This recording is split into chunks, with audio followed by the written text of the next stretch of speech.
जय श्री कृष्ण। राधे राधे। स्वागत है आपका अपने चैनल भक्ति डेस्क में। आज हम बात करेंगे आश्विन शुक्ल एकादशी, जिसे हम पापांकुशा एकादशी के नाम से भी जानते हैं। ये एकादशी न केवल पापों का नाश करती है बल्कि हमें स्वर्ग और मोक्ष की प्राप्ति भी कराती है। आइए जानते हैं इसकी विशेषताएं और विधि।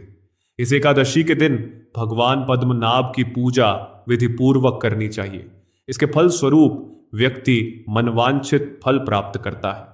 भगवान श्री कृष्ण ने कहा है कि जो लोग भगवान गरुड़ध्वज को नमस्कार करते हैं उन्हें कठोर तपस्या के फल से भी अधिक प्राप्त होता है। कहा गया है कि जो मनुष्य अज्ञानवश पाप करते हैं, यदि वे हरि को नमस्कार करते हैं तो वे नरक में नहीं जाते। इसके अलावा विष्णु के नाम का कीर्तन करने से संसार के सभी तीर्थों के पुण्य का फल मिल जाता है। एकादशी का व्रत करने से व्यक्ति 10 पीढ़ियों का उद्धार करता है। यह व्रत स्वर्ग, मोक्ष और ऐश्वर्य की प्राप्ति कराता है। इसलिए हमें इस एकादशी का व्रत अवश्य करना चाहिए। भगवान श्री कृष्ण ने यह भी बताया कि जो व्यक्ति इस दिन दान करता है वह यमराज को भी नहीं देखता। दान करने से मनुष्य को दीर्घायु, धन और स्वास्थ्य की प्राप्ति होती है। धर्मराज युधिष्ठिर कहने लगे कि हे भगवान, आश्विन शुक्ल एकादशी का क्या नाम है? अब आप कृपा करके इसकी विधि तथा फल कहिए। भगवान श्री कृष्ण कहने लगे कि हे युधिष्ठिर, पापों का नाश करने वाली इस एकादशी का नाम पापांकुशा एकादशी है। हे राजन, इस दिन मनुष्य को विधिपूर्वक भगवान पद्मनाभ की पूजा करनी चाहिए। यह एकादशी मनुष्य को मनवांछित फल देकर स्वर्ग को प्राप्त कराने वाली है। मनुष्य को बहुत दिनों तक कठोर तपस्या से जो फल मिलता है वह फल भगवान गरुड़ध्वज को नमस्कार करने से प्राप्त हो जाता है। जो मनुष्य अज्ञानवश अनेक पाप करते हैं परंतु हरि को नमस्कार करते हैं वे नरक में नहीं जाते। विष्णु के नाम के कीर्तन मात्र से संसार के सब तीर्थों के पुण्य का फल मिल जाता है। जो मनुष्य शार्ंग धनुषधारी भगवान विष्णु की शरण में जाते हैं उन्हें कभी भी यम यातना भोगनी नहीं पड़ती।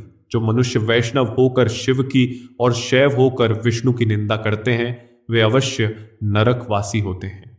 सहस्रों वाजपेय और अश्वमेध यज्ञों से जो फल प्राप्त होता है वह एकादशी के व्रत के 16वें भाग के बराबर भी नहीं होता है। संसार में एकादशी के बराबर कोई पुण्य नहीं। इसके बराबर पवित्र तीनों लोकों में कुछ भी नहीं। इस एकादशी के बराबर कोई व्रत नहीं।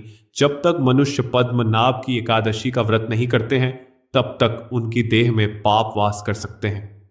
हे राजन, ये एकादशी स्वर्ग, मोक्ष, आरोग्यता, सुंदर स्त्री तथा अन्न और धन की देने वाली है।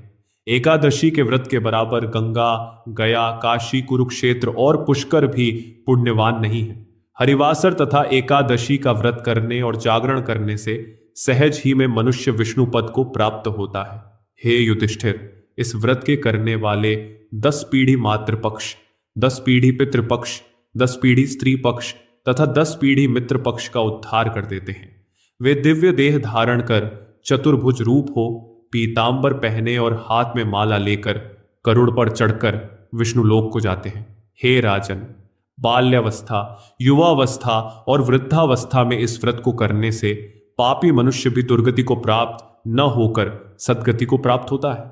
आश्विन मास की शुक्ल पक्ष की इस पापांकुशा एकादशी का व्रत जो मनुष्य करते हैं वे अंत समय में हरिलोक को प्राप्त होते हैं तथा समस्त पापों से मुक्त हो जाते हैं। सोना, तिल, भूमि, गौ, अन्न, जल, छतरी तथा जूती दान करने से मनुष्य यमराज को नहीं देखता। जो मनुष्य किसी प्रकार के पुण्य कर्म किए बिना जीवन के दिन व्यतीत करता है वह लोहार की भट्टी की तरह सांस लेता हुआ निर्जीव के समान ही है। निर्धन मनुष्य को भी अपनी शक्ति के अनुसार दान करना चाहिए तथा धन वालों को सरोवर, बाग, मकान आदि बनवाकर दान करना चाहिए। ऐसे मनुष्यों को यम का द्वार नहीं देखना पड़ता तथा संसार में दीर्घायु होकर धनाढ्य, कुलीन और रोग रहित रहते हैं।